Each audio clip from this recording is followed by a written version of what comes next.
मुची प्रार्थनान हेच मुचे मागणी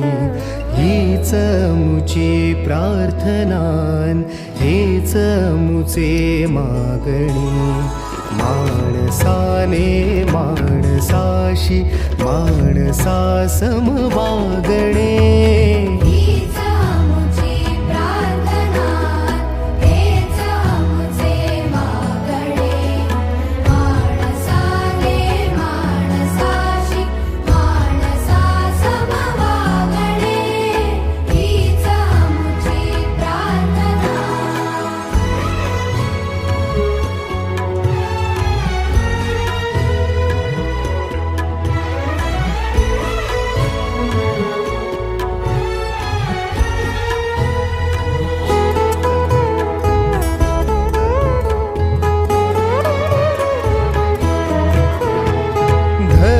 जाती प्रांत भाषा वेश सार